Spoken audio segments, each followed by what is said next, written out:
네, 안녕하세요. 오늘 차례 잘 지내셨어요? 차례 지내시는 분도 계시고, 이제 지내고 서울 오시는 분도 계시고, 또 여러 군데 이제 그런 분들 계시겠죠.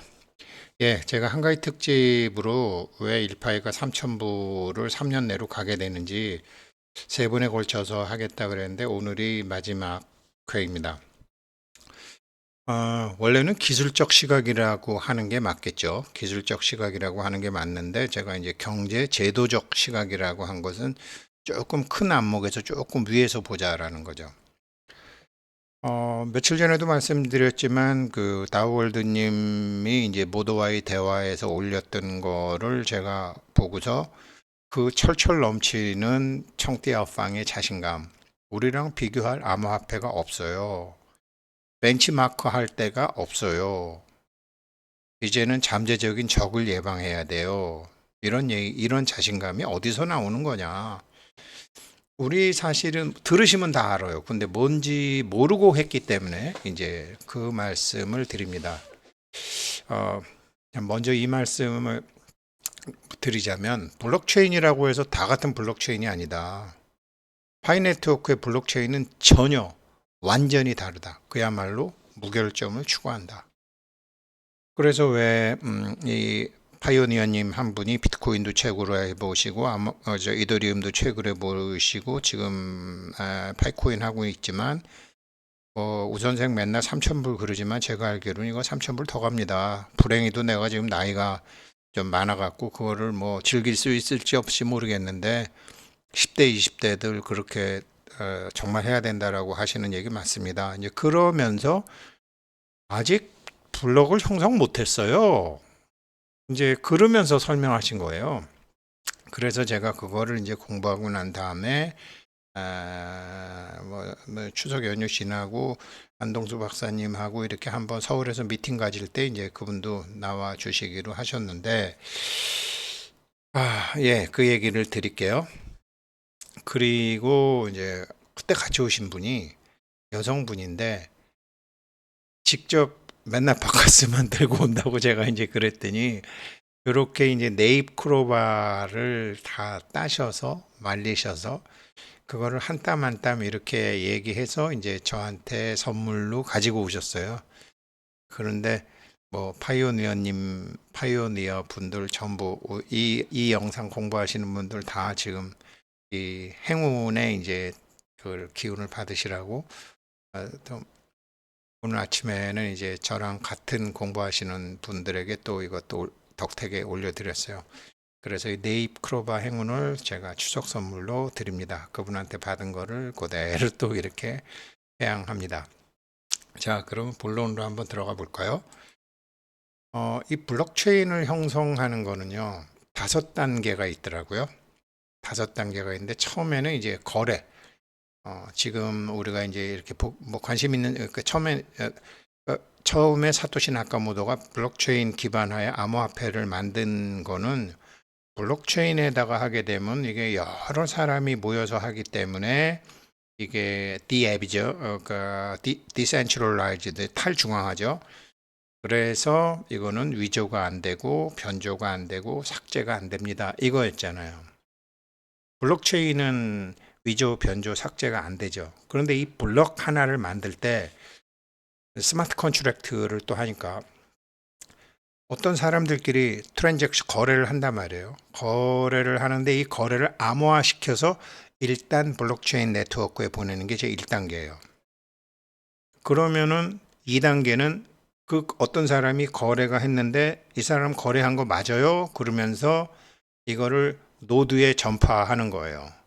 파이코인이 지금 KYC 이 라이브니스 체크하기 전에 노드를 가지고서 복수 노드라든지 중복 노드라든지 이 불투명한 사람들의 노드를 다 잡아낸 거거든요. 그러면서 지금 이 KYC 됐던 사람도 다시 임시 KYC로 바꿔갖고 지금 하고 있는 거거든요. 그러니까 거래가 생성이 되고 거래가 전파된 것을 노드에 전파하는데 이걸 요게 이제 노드의 검증 단계, 그 거래의 검증 단계, 3단계. 그러면 노드가 그 거래가 이게 유효한 건지를 검증을 해야 될 거 아니에요. 잔고 확인도 하고 실명 확인도 하고 다 해야 될 거 아니에요. 근데 노드가 문제가 있다라는 것을 파이코 팀 측에서 발견한 거죠. 그래서 노드에서도 문제가 없으면 4단계로 가는 거죠. 드디어 블럭이 생성이 되는 거죠. 여기서 이제 블럭에서 뭐 해시값 뭐 이렇게 기존의 블록체인에 이 블럭을 얻는 단계가 되는 건데, 지금 아직 노드와 이 거래를 하는 사람들이 진짜 사람들이 거래를 한 것이냐, 안 그러면 노드도 그게 실제로 진짜 사람들이 한 것이냐, 요것 때문에 블럭이 생성 안 됐다라고 말씀하신 거더라고요. 그렇게 해서 아, 이게 맞네. 그러면 블록체인에 연결해 갖고 5단계로 거래가 생성, 거래가 검증을 위해서 보내고, 거래 검증을 하고 블록이 생성이 되고, 그러면 하나의 블록체인이 만들어지는 이 5단계인데, 이게 뭐가 그렇게 중요하냐? 블록체인은 사토시 나카모토가 위조, 삭조, 변제가 안 된다 그랬는데, 블록체인 상에 문제가 있는 거예요. 문제가 있을 수 있는 거죠. 가령 인공지능이 암만 좋다 그러지만 인공지능에다가 가짜 정보를 들이다 두들겨 넣게 되면, 중국이 그런 거 많이 하는 거죠. 역사 왜곡, 뭐 오키나와도 우리 땅이다, 뭐 북한도 우리 땅이다, 뭐 이어도도 우리 땅이다. 그렇게 하니까요. 막 그 봇을 만들어 갖고 막 그냥 인해 전술을 시켜버리는 거죠. 그런데 제가 어제 말씀드렸죠. 산업혁명 이후로 이렇게 엄청난 기술 발달이 됐지만, 그 산업 기술 발달 이전에 아주 오래전에 놓고 보면 그리스 로마 시대 때부터 그게 중세에 이제 그 캐톨릭에 의해서 콱 눌려버리긴 했지만, 그리고 다시 르네상스가 생겼을 때 인테그리티, 진실, 인간의 존엄성. 그래서 뭐 우리들끼리의 정의, 니네들끼리의 정의가 아니라 누가 봐도 공평한 정의, 공의. 이 공의를 수백 년 동안 추구해 왔다.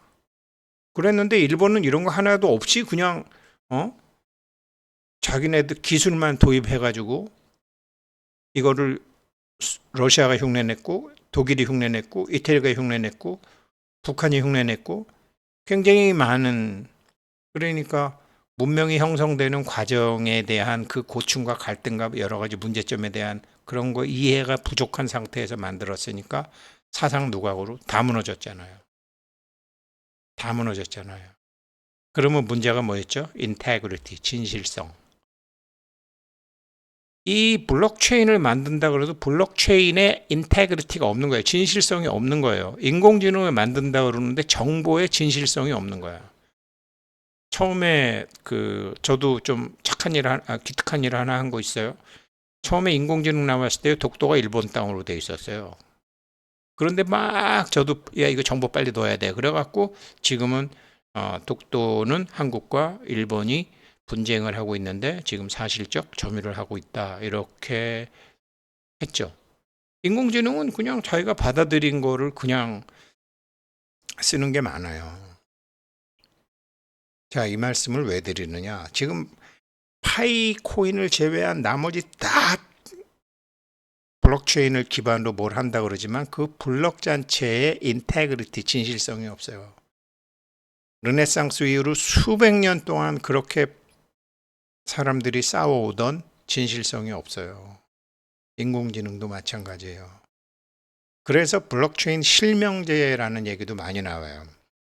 블록체인 실명제는 블록체인 기술을 활용하여 사용자 신원을 확인하고 거래의 투명성을 높이는 제도이다. 이 제도는 주로 가상화폐 거래에서 사용되며 자금 세탁 방지와 같은 목적을 위해 도입되었습니다. 한국에서는 특금법, 특정금융정보법에 따라서 가상자산을 송수신할 때 송수신자의 정보를 기록하고 확인하는 절차를 거치도록 하고 있습니다. 이로 인해 거래의 투명성을 높이고 불법적인 자금 이동을 막을 수 있습니다. 그래서 SK텔레콤은 블록체인 기술을 활용하여 디지털 실명제를 도입하는데, 블록체인 자체, 블록체인은 누가 만들어요? 사람이 만들잖아요. 거래는 누가 해요? 사람이 만들잖아요. 근데 그 사람이 복수고 중복이고 차명으로 하고 다른 사람 이름으로 하고 죽은 사람 이름으로 하면 그 블록체인에 인테그리티가 있어요? 없죠.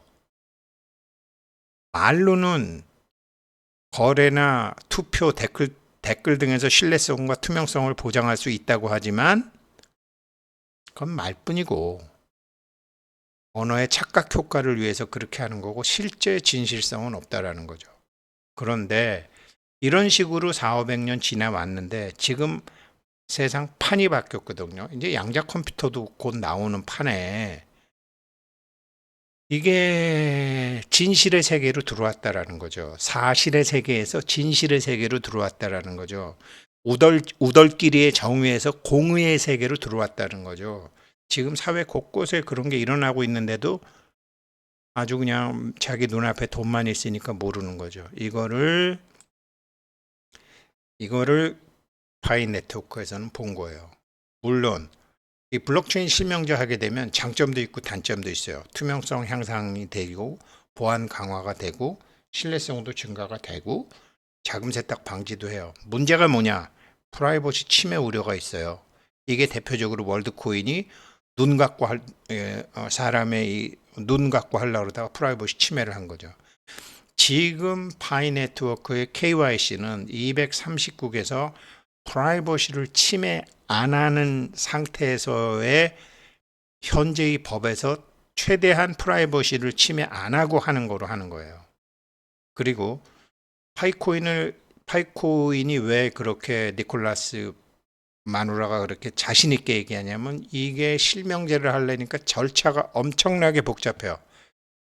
실명 확인 절차가 추가되면서 이게 거래 과정이 복잡해져요. 이 복잡한 절차 때문에 구글이나 아마존이나 애플이나 페이스북이나 감히 이 개막노동을 하면서 지금 몇 년간 만들어 오던 이 파이 네트워크의 KYC는 이 복잡한 절차 때문에 못하는 거예요. 세 번째, 비용 증가. 돈 두들겨 놓으면 될 것 같지만 비용은 대기업들이 내지만 이 복잡한 절차 이게 안 돼요. 그리고 실명 확인이 230개국 한다 그러잖아요. 이걸 하려고 그랬더니 실명 확인이 어려운 사용자나 국가에서는 블록체인 기술을 활용하는 데 제약이 있을 수 있어요. 그런데 파이코인은 어떻죠? 핸드폰만 있으면 되는 거예요. 전 세계 사람들이 아프리카 어느 나라에 아주 시골 벽지에 있는 사람들도 전 세계 사람들이 이 사람 맞다, 이 사람이 이 사람이다 해줄 수 있는 거예요. 그러니까 이 블록체인의 실명제를 하려고 그랬더니 문제가 프라이버시 침해 우려, 복잡한 절차, 비용 증가, 접근성 제한 이거를 KY 파이코인이 다 풀어낸 거예요.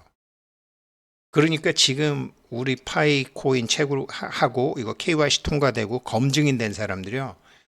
엄청난 수백억, 수천억, 수조를 들여서도 못하는 거를 하고 있는 거예요. 이 비용 면에서. 부자 나라들은 할 수 있겠죠. 근데 못 사는 나라들은 어떻게 해요? 지금 1200만, 1500만, 1800만 앞으로 1억의 파이오니어들이 그 손가락 부들부들 떨고 이렇게 하는 이 한국의 이 어른들 전 세계 이 손가락 치매 이게 영어 울림증에 이 사람들이 24시간마다 자다가 일어나서 이거 눌러주고 하던 사람들이 이 엄청난 비용을 다 감당한 거예요. 어차피 블록체인 실명제 곧 실현돼요. 자, 이렇게 돼 있어요. 그래서 이게 제가 블록체인 실명제를 도입하거나 검토하고 있는데 중국 어쩌고 저쩌고 하지만 중국이야 너희들끼리의 투명성이니까 믿을 수 없고 한국 아직 확실히 얘기 안 하고 있죠. 한국도 에스토니아 이런 나라들 이 블록체인 기술을 활용한 다양한 실명제 규제 방안을 검토하고 있는데 블록체인을 만든 블록 자체에 벌써 결점이 있는데 원래 사토시 나카모토가 만든 블록체인은요. 위조, 삭조, 변제가 안 되니까 도둑놈들 잡는 데와 도둑놈들 막는 데는 좋아요.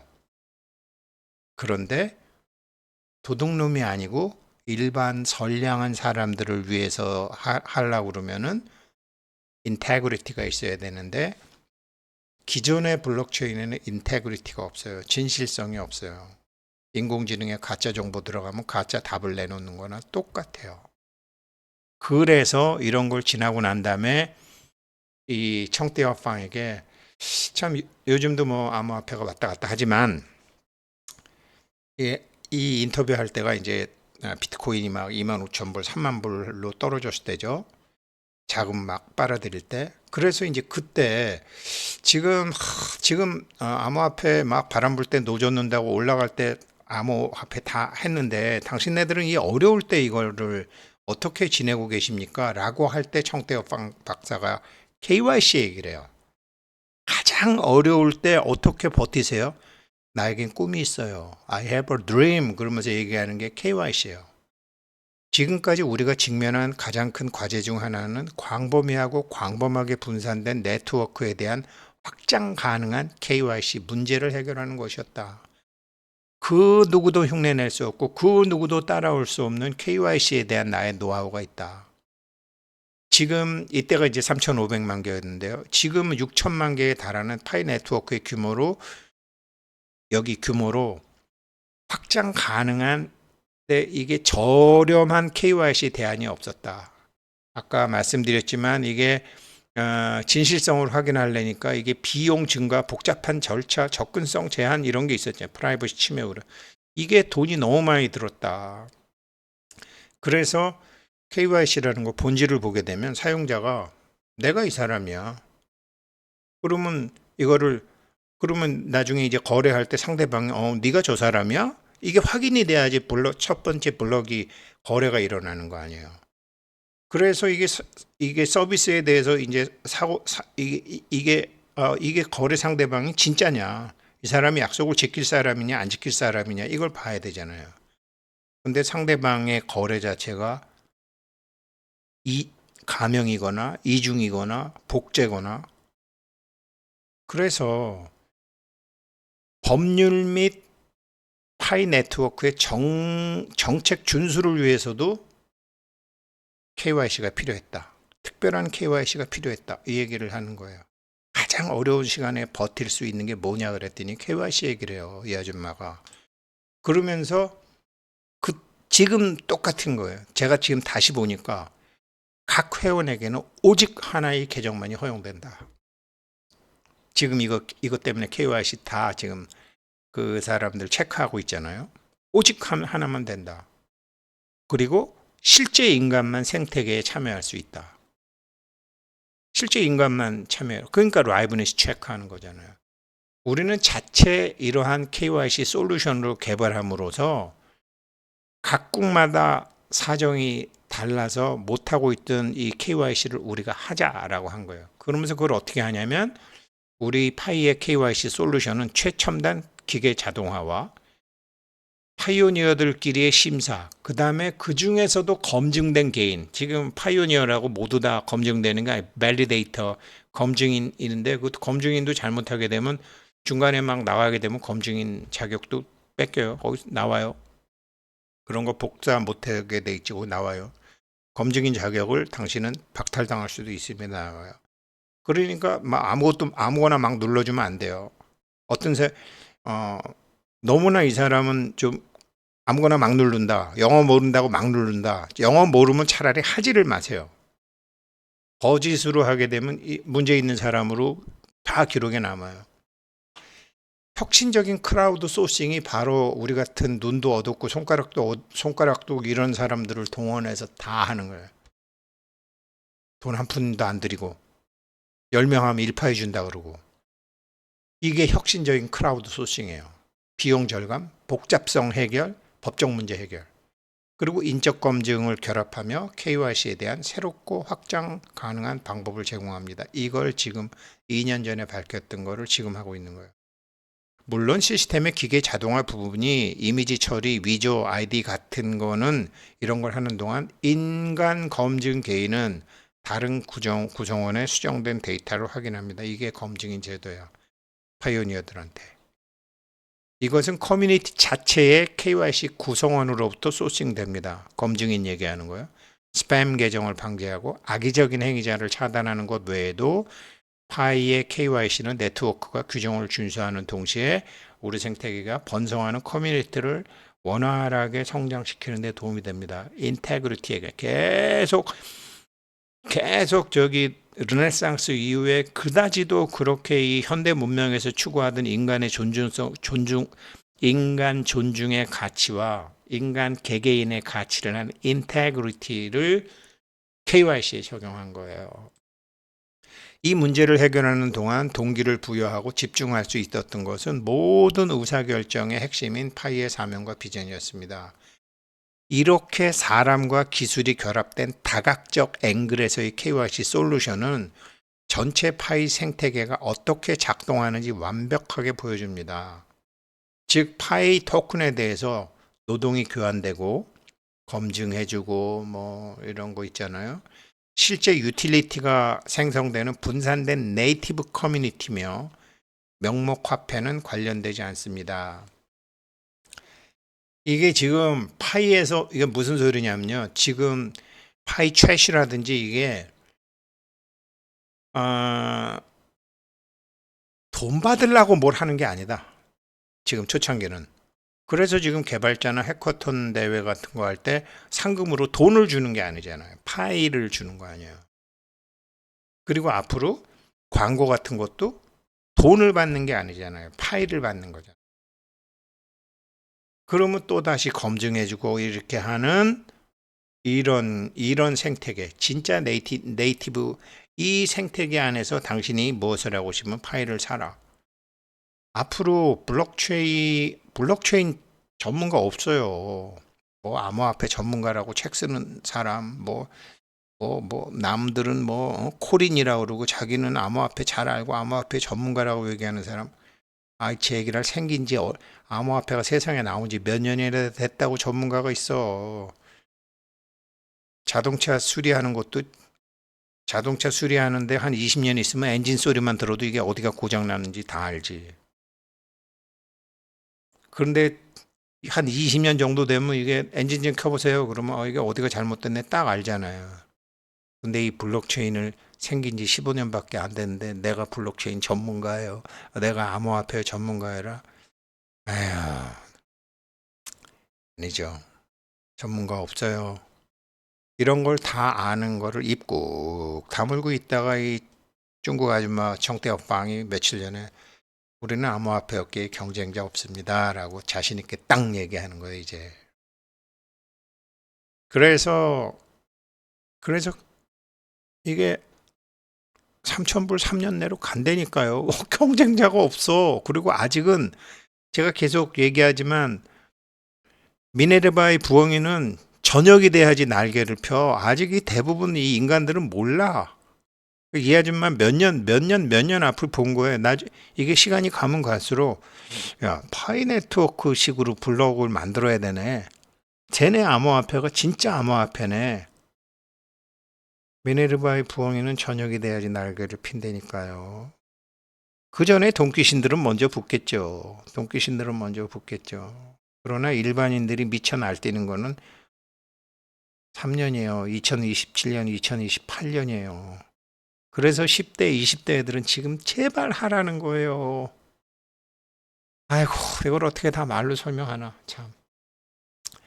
블록체인 5단계 형성 하자면 길어요. 근데 이런 거 이제 앞에서 제가 요점 정리해서 다 말씀드렸기 때문에 그러니까 3,000불 안 갈 수가 없다니까요. 이것으로 한가위 특집 마지막 회 마치겠습니다. 즐겁게 운전 조심하시고 서울 오시고 내일도 하루 쉬니까 시간 봐서 또 올릴 수 있으면 올리겠습니다. 감사합니다.